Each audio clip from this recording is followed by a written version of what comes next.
राजधानी रायपुर में छत्तीसगढ़ शासन द्वारा चयनित सहायक शिक्षक को माननीय न्यायालय के आदेश फरमान से घबराए छत्तीसगढ़ के 33 जिलों से बीएड के शिक्षकों ने आज छत्तीसगढ़ के शिक्षा मंत्री बृजमोहन अग्रवाल के निवास में अपनी याचिका लेकर लगभग 300 की संख्या में पहुंचे। शिक्षकों के चेहरे पर हैरानी और चिंता की रेखाएं स्पष्ट रूप से दिखाई पड़ रही थी। इन शिक्षकों का कहना है कि राज्य सरकार द्वारा निर्धारित चयन प्रक्रिया के तहत शिक्षकों की भर्ती के लिए जिन मापदंडों व नियमों को आधार रखा गया था, हम उन्हीं मापदंड के आधार पर चयनित हुए हैं तथा मेरिट लिस्ट में हमारा नाम होने के उपरांत ही हमारी नियुक्ति हुई है। परंतु माननीय न्यायालय के एक आदेश जो राजस्थान राज्य के लिए था, शिक्षकों का यह भी कहना है डीएड डीएलएड अभ्यर्थियों ने अपने स्वार्थ के लिए छत्तीसगढ़ के हाई कोर्ट में अपनी एक याचिका दायर की थी, जिस पर माननीय उच्च न्यायालय ने संज्ञान लेते हुए चयनित सहायक शिक्षकों को अमान्य घोषित अपना फरमान जारी कर दिया एवं 6 हफ्ते के भीतर प्रक्रिया में आने का अल्टीमेटम दे डाला। आइए जानते हैं यह शिक्षक अपने भविष्य को लेकर राज्य सरकार से किस प्रकार की पहल की गुहार कर रहे हैं। आप लोग जो बीएड शिक्षक है, आखिर क्या ऐसा जरूरत आन पड़ी कि आप शिक्षा मंत्री के ही घर पर आकर के दबिश दिए? सर, जब 2 अप्रैल 2024 को जब हम लोग को बताया गया कि बीएड अभ्यर्थी सहायक शिक्षक से बाहर हो रहे हैं, तो हम लोग को अपना जॉब बचाने के लिए हमको शिक्षा मंत्री के पास आना पड़ा। क्या लगता है, आप शिक्षा मंत्री के घर पर आप लोग दाखिल हुए हैं, यहाँ से आपकी मांगे पूरी हो सकती है? सर, हम यही आश्वासन लेके आए हैं कि शिक्षा मंत्री हमारे पक्ष में जो भी निर्णय ले वो हमारे पक्ष में ले। आप क्या कहते हैं? नहीं सर, जो समस्याओं को लेकर के आप यहाँ तक शिक्षा मंत्री का घेराव करने आए हैं, उनके हाउस पे आकर के बैठे हैं। सर, शिक्षा मंत्री हैं, उन्हीं शिक्षा के थ्रू ही हमारा सिलेक्शन हुआ है, तो हमारी पूरी उम्मीद है कि यानी आप उम्मीदों के पिटारा लेके यहाँ पे आए हैं? जी, कि आपकी उम्मीद जो है, आपने जो बांध करके लाया, उम्मीद पूरी होगी? जी सर, पूरी मेहनत से हम आए हैं। हम लोग मेरिट के अनुसार ही हमारा सिलेक्शन हुआ है, तो हम करें तो क्या करें, क्योंकि हम लोग तो अब सहायक शिक्षक पद से हम लोग को बेघर कर देंगे तो हम जाएंगे तो किस मुंह से घर वापस जाएंगे अपने घर। सर, यहाँ आप शिक्षा मंत्री के पास आए हैं, क्या प्रमुख कारण मुद्दा रहा जो आज संडे को आना पड़ा है? बीएड चयनित सहायक शिक्षक जिनकी संख्या लगभग 4,500 के आसपास है, ये पिछले 7 माह से शिक्षा विभाग में सेवा दे रहे हैं और बहुत अच्छे से अपनी भूमिका का निर्वाह वहां कर रहे हैं। एक माननीय न्यायालय के का ऑर्डर आता है कि भी इनको जो है अमान्य किया जाता है और इसकी जगह जो है सहायक शिक्षक के लिए सिर्फ डीएड मान्य होगा। ये ऐसी स्थिति बहुत पूर्व में भी निर्मित हो चुकी है। 2005 और 6 में लगभग 50,000 की संख्या में माननीय सर्वोच्च न्यायालय के हस्तक्षेप के बाद में जो अमान्य कर दिया गया था, लेकिन उस समय ब्रिज कोर्स कराया गया था। आज माननीय शिक्षा मंत्री जी से मिलकर हम जो है निवेदन करेंगे, गुहार लगाएंगे कि 4,500 के आसपास जो शिक्षक जो है चयनित होकर विधिवत जो वैकेंसी निकला था उनके तहत आए हुए हैं, इनके साथ अन्याय नहीं होना चाहिए और यह अन्याय न हो, इसी विषय में आज हम लोग मिलकर माननीय शिक्षा मंत्री से मिलकर आज उनसे निवेदन करेंगे कि छत्तीसगढ़ सरकार भी ब्रिज कोर्स कराए और एक न्यायालय में माननीय सर्वोच्च न्यायालय में एक मामला कल लगा हुआ है, वहां छत्तीसगढ़ सरकार अपनी मजबूती से पक्ष रखे, क्योंकि यह सिर्फ छत्तीसगढ़ का विषय नहीं है, अन्य राज्यों में भी ऐसी स्थिति निर्मित है। वहां पर भी इस विषय को वहां पर के शिक्षक जो है इसको उठा रहे हैं और हर जगह से यदि छत्तीसगढ़ सरकार जो है मजबूती से अपना पक्ष रखेगी तो मान के चलिए इनके साथ अन्याय नहीं होगा। सर, दर्शकों को ये बताएं, न्यायालय के जो आदेश आए हैं वो तो ठीक है, क्या ये आदेश भी आ गए हैं कि आप जो लग चुके हैं पहले से पैसा पेमेंट उठा चुके हैं उनको निकाला जाएगा, क्या ये आदेश आए हैं? ये आदेश जो है ये 6 सप्ताह जो है उसका समय दिया गया है कि आप डिसीजन लीजिए। अब मजबूती से यदि छत्तीसगढ़ सरकार इनके पक्ष में, हमारे साथियों के पक्ष में यदि मजबूती से बात रख देगी तो किसी भी प्रकार की शिक्षा अन्याय नहीं होगा और हमारी मांग यही है। आप लोगों को डर है? देखिए, डर वाली विषय नहीं है। देखिए, आप समझिए, जो व्यक्ति जैसे छोटे छोटे बच्चे हैं, किसी ने सर्विस लगने के बाद लोन ले लिया, मकान ले लिया, जमीन ले लिया, कार ले लिया, और बहुत सारे ऐसे लोग हैं जो अपने बूढ़े माँ बाप का जो है लालन पालन कर रहे हैं, कुछ ऐसे लोग हैं जिनके छोटे छोटे बच्चे हैं। एकाएक यदि आप सर्विस में, आप एक चीज समझिएगा, विधिवत सरकार ने जो वैकेंसी निकाला था उनके तहत इनकी नियुक्ति हुई है, कोई ऐसे नियम से बाहर नहीं हुई है। अब नियुक्ति होने के बाद में यदि कोई स्थिति ऐसी निर्मित होती है तो हम किसके कर्मचारी है? राज्य शासन के कर्मचारी है। राज्य शासन मजबूती से अपना पक्ष रखेगी तो निश्चित रूप से हमारे साथ न्याय होगा। और यदि आप लोगों को जिस प्रकार से अभी निकालने का आदेश हुआ है उसमें जो शिक्षा प्रणाली है किस प्रकार से प्रभावित होगी, क्योंकि छत्तीसगढ़ की शिक्षा का जो रैंकिंग है वो बहुत ज्यादा दयनीय है। उसके बाद आप लोगों का निकलना यानी शिक्षा प्रणाली जो है किस प्रकार से चरमराएगी, इस पर क्या कहना है? देखिए, मुझे लगता है कि छत्तीसगढ़ के जो शिक्षक हैं जिनकी संख्या लगभग 2 लाख के आसपास है, बहुत अच्छे से सेवा दे रहे हैं, बहुत अच्छे से बच्चों को पढ़ा रहे हैं। और स्थिति दयनीय वाली बात है, पता नहीं आपको किसने कहां से जानकारी मिली, मुझे लगता है कि जो सेवा दे रहे हैं हमारे शिक्षक वो रिजल्ट भी बेहतर दे रहे हैं। यदि आप देखेंगे 10वीं और 12वीं का रिजल्ट जो है वो गवर्नमेंट स्कूल के जो है बच्चे ही टॉप कर रहे हैं। यदि आप अंडर 10 का निकाल लीजिए, 12 का निकाल लीजिए, अंडर 10 में सबसे ज्यादा यदि कोई अच्छा रिजल्ट दे रहा है वो गवर्नमेंट स्कूल के बच्चे जो तैयार हो रहे हैं उसको तो हम लोग तैयार कर रहे हैं। अपेक्षा छत्तीसगढ़ की अगर शिक्षक रैंकिंग देखे बहुत ज्यादा कम है, इस पर आप क्या कहेंगे? देखिए, हमारा तो यही कहना है कि बच्चों का बेहतर भविष्य जो है, लगभग 50 लाख के आसपास बच्चे हैं जो सरकारी स्कूल में पढ़ते हैं, उसके लिए हम पूरा मेहनत कर रहे हैं। और ऐसी स्थिति निर्मित हो जाती है कि अलग अलग राज्यों की अलग अलग व्यवस्था है, कभी कभार ऊंच नीच हो जाता है। तो हम तो यही कोशिश करेंगे कि अच्छे से अच्छा रिजल्ट देने का, ताकि छत्तीसगढ़ पूरे देश में पहले नंबर में रहे। ये हमारा पूरा प्रयास है और हर किसी को हम संदेश भी देते हैं। आप शिक्षक हैं? निश्चित रूप से। कहाँ पोस्टिंग है आप? मेरी पोस्टिंग जो है बेमेतरा जिले में। कितने साल हो गए?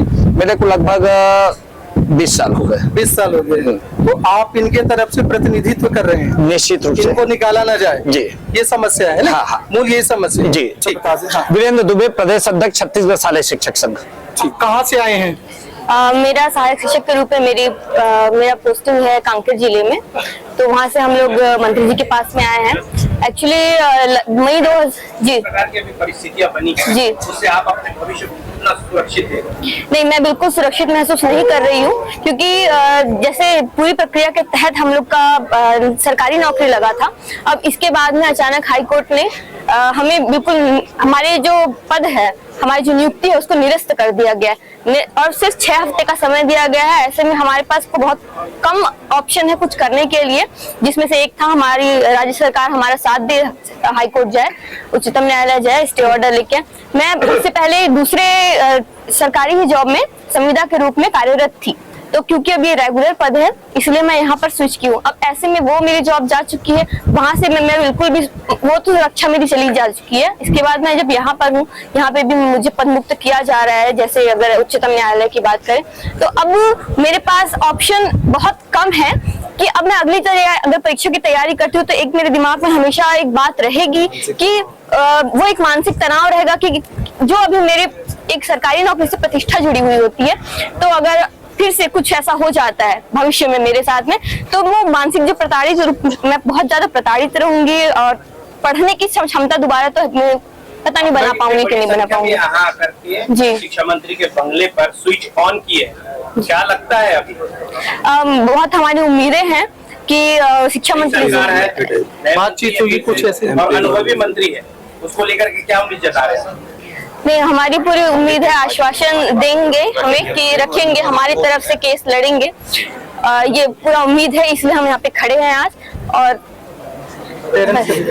इस प्रकार से शिक्षकों के जो आपका पेरेंट्स है, हाँ, शिक्षकों का जो अभी स्थिति निर्मित हुई है, आदेश जो आया है, उसको लेकर के आप अपने जो शिक्षक बच्चे हैं उनका भविष्य को किस प्रकार से देख पा रहे हैं?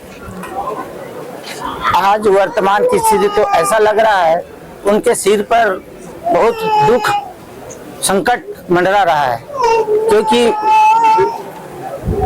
न्यायालय के आदेश से वो अभी ऐसा लग रहा है अनिश्चितता की स्थिति में है, क्योंकि उनकी भर्ती जो है शासन के भर्ती नियम के अनुसार हुआ है, नोटिफिकेशन जारी हुआ है, भर्ती प्रक्रिया हुआ है, उसके बाद भी सुप्रीम कोर्ट का आदेश आता है, वो भी छत्तीसगढ़ के संदर्भ में नहीं बल्कि राजस्थान के संदर्भ में उस भर्ती को स्टे लगाया गया है। लेकिन उसको यहाँ भुनाने के लिए कुछ लोग स्टे लगाने के लिए विरुद्ध में बीएड अभ्यर्थियों के विरुद्ध में इस फैसले के माध्यम से बेघर हो गए हैं। और आज हम जानते हैं कि पहले 5वीं 6वीं 7वीं 8वीं 10वीं पढ़ा जाता है, तो डीएड के बाद बीएड के लिए 12वीं पढ़ना होता है, लेकिन बीएड के लिए बीएड स्नातक परीक्षा बीए बीएससी बीकॉम पढ़ना होता है। तो क्वालिफिकेशन जहाँ तक का सवाल है, मैं मानता हूँ, शासन से भी अनुरोध करता हूँ कि इस क्वालिफिकेशन को समझते हुए वो अपनी योग्यता के आधार पर ऊपर आए हैं, तो योग्यता का हनन नहीं होना चाहिए। इसलिए शासन को जो बीएड भर्ती है शिक्षक, उनकी रक्षा करना चाहिए। मैं अच्छी प्रकार से जानता हूँ कि मेरे बच्चे कितने प्रकार से पढ़ते हैं, क्या तनाव में रहते हैं, और तनाव के द्वारा ही ये बीएड शिक्षक के योग्यता को प्राप्त करके मेरिट में आकर के भर्ती हुई है। और मेरी बच्ची तो संविदा में नियुक्ति थी, उसको छोड़ करके भविष्य उज्जवल होगा करके बीएड शिक्षक के रूप में पदस्थ हुई है कांकेर में। तो मैं शासन से यही आग्रह करता हूं कि बीएड शिक्षकों के पक्ष लेते हुए सुप्रीम कोर्ट में हियरिंग में डटकर मुकाबला करे, ताकि इनके भविष्य उज्जवल बना रहे। मैं गोविंद राम बसोने, रायपुर। क्या दिक्कत है आप जी? अच्छा, नमस्कार, मेरा नाम किरण सिंह है और मैं चारामा जिले में सहायक शिक्षक के पद में नियुक्त हूँ और 6 महीने से कार्यरत हूँ। मैंने संविदा की आत्मानंद में संविदा की जॉब छोड़कर आई हूँ मैं, और यहाँ पर ज्वाइनिंग ली है। और मेरे घर में सिर्फ मेरे अलावा कोई नहीं कमाता है, और मेरी 2 छोटी बहनें हैं जिनकी पढ़ाई मेरी कमाई से चल रही है। और अगर ये जॉब चली जाएगी तो मैं नहीं पता मैं कैसे करूंगी। एक ग्रेजुएशन के लास्ट ईयर में है और एक और है, वो भी पीजी कर रही है। अभी दोनों जॉब उनका ढूंढना है उनको, और अभी पूरा जो घर है वो मेरे कमाई पे चल रहा है, और मैं नहीं जानती कि ये जॉब चली जाएगी तो मैं क्या करूंगा। और मेरा ये जो शासन है, राज्य शासन है, उसने चुनाव के पहले ये कहा था जॉब सिक्योरिटी की बात की थी जी। आप जॉब सिक्योरिटी को किस रूप में देख पा रहे हैं? जी, जब से मेरी जॉब लगी है मैं तो सिक्योर फील ही नहीं कर रही हूँ। मेरी सरकारी नौकरी लग गई है, पर मेरे को, मैं संविदा में ज्यादा सिक्योर फील करती थी जब मैं थी वहाँ पर। और जब से मेरी इस राज्य सरकार में नौकरी लगी है, सरकारी नौकरी, मैं हर एक दिन मैं सो नहीं पाती हूँ, क्योंकि मुझे लगता है कि कब मुझे नौकरी से निकाल दिया जाएगा। और अभी तो जब से 2 अप्रैल का फैसला आया है, तब से तो मैं बिल्कुल ही सो नहीं पा रही हूँ, खा नहीं पा रही हूँ। और मेरे मेरिट में मेरा अंक है 155 रैंक है। तो क्या ये अधिकार मिलता है किसी को कि मैं इतने मेहनत से, मैं रात दिन पढ़ के, जॉब करते हुए पढ़ के, मैं हर टाइम पढ़ते रहती थी। एक शिक्षक का जो मापदंड है शिक्षक बनने के लिए, उसमें आप कितना एफिलिएटेड है? मुझे लगता है कि मैं पूरे तरीके से योग्य हूँ। मैंने इससे पहले प्राइवेट स्कूल में भी प्राइमरी को पढ़ाया है, क्लास 1-2 को। सर, मैं 2022-23 में बीएड कर रही थी। उसी दौरान मैंने 22-23 में एसएससी-जीडी का एग्जाम दिलाया था। उसमें मैं एसएससी-जीडी का एग्जाम क्वालिफाई की, फिजिकल दी, मेडिकल भी दी। उसके बाद अक्टूबर में ज्वाइनिंग लेटर ज्वाइन करना था। फिर उसी बीच मैंने असिस्टेंट टीचर बीएड कर रही थी, तो मैं टेट क्वालिफाई की। फिर उसके बाद मैंने असिस्टेंट टीचर का एग्जाम दिलाया, उसमें भी क्वालिफाई की, मेरिट में आई। फिर हमें काउंसलिंग के दौरान हमारा पोस्टिंग ज्वाइनिंग लेटर हमें दिया गया 30 सितंबर को, तो मैंने ज्वाइन किया असिस्टेंट टीचर में। तो उस बीच मैंने एसएससी-जीडी का एग्जाम छोड़ दिया और असिस्टेंट टीचर में ज्वाइन कर ली। अब फिर न्यूज आता है कि हमें अपने पद से निरस्त कर दिया जा रहा है, तो मैं इधर की नहीं हुई ना उधर की नहीं हुई, तो मेरी गलती क्या है सर? मैं एग्जाम दिलाई तो मेरी गलती क्या है? जो शिक्षा मंत्री और सीएम साहब को क्या कहेंगे आप? सर, बस हमारे साथ न्याय हो, हमें सही दिशा दिखाया जाए। हमें तो पता है कि हमने परीक्षा, उसके नोटिफिकेशन के आधार पर हमने एग्जाम दिलाया था, उसमें साफ साफ दिया गया था कि बीएड और डीएड दोनों अलाउ है। और उस बीच हमने अपना स्थान मेरिट में बनाया और पोस्ट भी हमने यहाँ हासिल किया। फिर उसके बाद हमें निरस्त कर दिया जा रहा है, तो हमें न्याय दिया जाए और कुछ ब्रिज कोर्स का ऑप्शन दिया जाए, या फिर डीएड करने के लिए हमें समय दिया जाए। एक सवाल है कि आप अभी गारंटी की जॉब सुरक्षा की बात हो रही थी। जी। आप दिशा को लेकर के बात करिए, दिशा दिखाएं, वर्तमान सरकार है आपको दिशा दिखाए या जॉब सिक्योरिटी करे? क्या कहना है? जॉब सिक्योर करे, क्योंकि अगर ऐसी सिचुएशन बनी रहे तो हर जॉब के लिए अस्थायी रूप से ऐसे सोच धारणा लोगों में पैदा हो जाएगी। जी नहीं, जॉब सिक्योरिटी चाहिए। जी, मेरा नाम नीलम मंडावी है और मैं कांकेर जिले से। सर 8 महीना पहले जब सहायक शिक्षक का रिजल्ट आया, उसके पहले मैं एक मार्केटिंग जॉब करता था। मेरी वाइफ अभी सहायक शिक्षक में पोस्टेड है बलरामपुर में। जब उनका जो सिलेक्शन हो गया तो मुझे लगा कि पारिवारिक जिम्मेदारी के चलते मुझे उनके साथ जाके रहना पड़ा, क्योंकि हमारी एक बच्ची है जो 8 महीना की थी, तो मेरे को रहना पड़ा साथ में। जब 8 महीने से कंटिन्यू जॉब चल रही थी तो तब तक तो सब चीज सही चल रहा था। अभी जब हाई कोर्ट का फैसला आया, सर जमीन हट गई और आसमान भी हट गया सर से। और जो मेरी सासू माँ को 2 तारीख को ही एक माइनर अटैक आया है, वो हॉस्पिटल में एडमिट है। मैंने अपनी जॉब छोड़ी अपने वाइफ के बदले। सासू माँ को ये जो हाई कोर्ट का फैसला है, पूरा मेरी वाइफ का बस मेहनत नहीं है उसमें, जो जॉब लगा है उसमें मेरा और मेरी सासू माँ का जो खून पसीना पूरा लगा हुआ है सर उसके लिए। और पूरा हम लोग दिन रात मेहनत किए, तो उसको पढ़ने दिए। 8 महीने की बच्ची को हम लोग संभाले, तब जाके उसका सिलेक्शन हुआ और सब चीजें हम लोग ने मैनेज की। पर अभी वो हॉस्पिटल में है मेरी सासू माँ, और वाइफ भी पूरा डिप्रेस हुई है सर, उसके बदले में आया हुआ। इसी नौकरी पर निर्भर है पूरा 100% सर। मेरे वाइफ भी अभी सिंगल बेटी है अपने मेरे सास ससुर की, उन लोग भी उसके ऊपर डिपेंड है। फिर मैंने भी पारिवारिक जिम्मेदारी को देखते हुए वहाँ पे शिफ्ट कर लिया चीजें।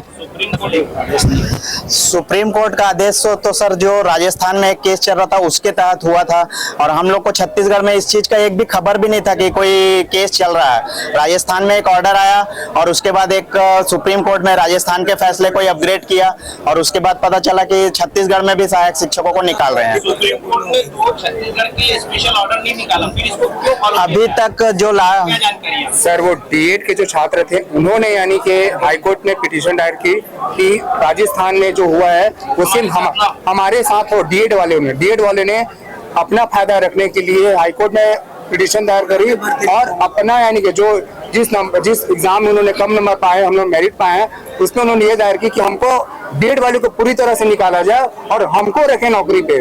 डीएड वाले को जो पहले यानी कि नोटिफिकेशन के तहत में यानी कि दोनों मान्य थे बीएड और डीएड, उनमें से बीएड वालों को पूरी तरह से निरस्त किया जाए, सिर्फ डीएड वालों को रखे करके। और सर हम अभी सरकार से सिर्फ यही चाहते हैं, शिक्षा मंत्री के पास हम इसीलिए आए कि चूंकि कल एमपी में सुप्रीम कोर्ट में हमारे इस बात को लेकर एक और हियरिंग है, एमपी सुप्रीम कोर्ट में यही बात चल रहा है, सरकार तत्काल प्रभाव से एजी सर को यहाँ से बोले कि वहाँ एमपी के कोर्ट में जाके हम सारे 4,500 शिक्षकों का बात को बड़ी मजबूती से रखे और हमारे पक्ष में फैसला सुनाया जाए वहाँ पे, ताकि हम सभी की नौकरी बचे सर। और एक बात और है सर कि लोग अभ्यर्थी एक गरीब क्लास का, एक मिडिल क्लास का, जिसके पास सिर्फ एक ही सपना होता है कि एक दिन अच्छे से पढ़ लिख के वो सरकारी नौकरी पाए और अपने जीवन के स्तर को ऊंचा लेके जाए, आगे बढ़े। अगर इस तरह का अन्याय होगा हमारे साथ में, तो एक गरीब क्लास और मिडिल क्लास का आदमी क्या अपेक्षा रखेगा कि मैं मेहनत करके नौकरी भी ले पाऊंगा। मतलब शिक्षक बनने की कभी नहीं सोचेगा सर, शिक्षक बनने की सोचे तभी तो नौकरी कर रहे हैं ना, इसीलिए तो बीएड उसमें नहीं सोचे। जब सर एक जॉब लगता है तो सिर्फ इस एक व्यक्ति का जॉब नहीं लगता सर, पूरा परिवार का जॉब लगता है सर वहाँ पे। सर मैं ये बोल रहा था, नहीं है कोई भी स्टूडेंट जो जॉब की तैयारी करता है वो नोटिफिकेशन देख के करता है। अगर ये हम लोगों को निकाला जाता है तो इससे गवर्नमेंट में इतना गलत मैसेज जाएगा, मतलब स्टूडेंट के बीच में, कि वो गवर्नमेंट नौकरी की तैयारी करने के पहले 100 बार सोचेगा। क्योंकि कोई भी नोटिफिकेशन अचानक बीच में क्वैश हो जाए, आपका रिजल्ट आ जाए, सब चीज हो जाए, लास्ट प्रोसेस बाकी हो और ऐसा आपके साथ हो, तो गवर्नमेंट जॉब की तैयारी को सिक्योरिटी मान के चलेगा ही नहीं। इसलिए मैं चाहता हूँ। और रही बात हम लोगों की, हम लोगों ने उस सुदूर अंचल में ऐसे जगह पढ़ा है जहाँ के बच्चे नवोदय में सेलेक्ट हुए। अगर हमें क्वालिटी नहीं होती तो सेलेक्ट नहीं होते सर। रही बात ट्रेनिंग की, हमने 6 महीना बिताया है उनके साथ, बच्चों के साथ, और उनके साथ मतलब उनको पढ़ाया है, उन्होंने नवोदय में सिलेक्शन लिया है, तो हमें क्वालिटी थी तो लिए। हमारा ट्रेनिंग एक प्रकार से चला ही है सर। और अगर फिर भी लगता है गवर्नमेंट को हमें कमी है तो हमको ट्रेनिंग कराया जाए और हमको चेंज न किया जाए। इससे गलत मैसेज गवर्नमेंट के लिए ही चला जाएगा, क्योंकि हमने उनके नोटिफिकेशन को देख के तैयारी किया था। बिल्कुल सर। मगर ऐसी परिस्थितियों में आप अपने आप को क्या मानेंगे? ऐसी परिस्थिति में बिल्कुल निराश है सर, बहुत तनाव का माहौल है। हम शायद आगे एग्जाम की तैयारी कम से कम 4-5 महीना नहीं कर पाएंगे, क्योंकि हमारा गवर्नमेंट जॉब से विश्वास उड़ जाएगा। क्योंकि हमने नोटिफिकेशन देख के तैयारी की थी, हमारी कोई भी गलती नहीं, हमने अपना जिम्मेदारी पूर्ण बच्चों को पढ़ाया, जहाँ से उन्होंने सिलेक्शन भी लिया है। मेरे यहाँ से बच्ची का सिलेक्शन हुआ है नवोदय में, हमको पढ़ाने आता है तब ना हुआ है सर सिलेक्शन।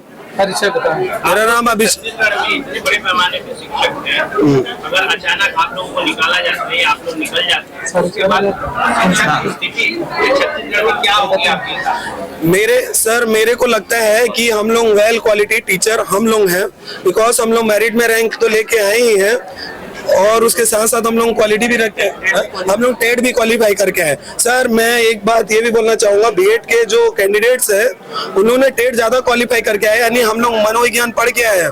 ऐसा नहीं कि हमको नॉलेज नहीं है बच्चों का।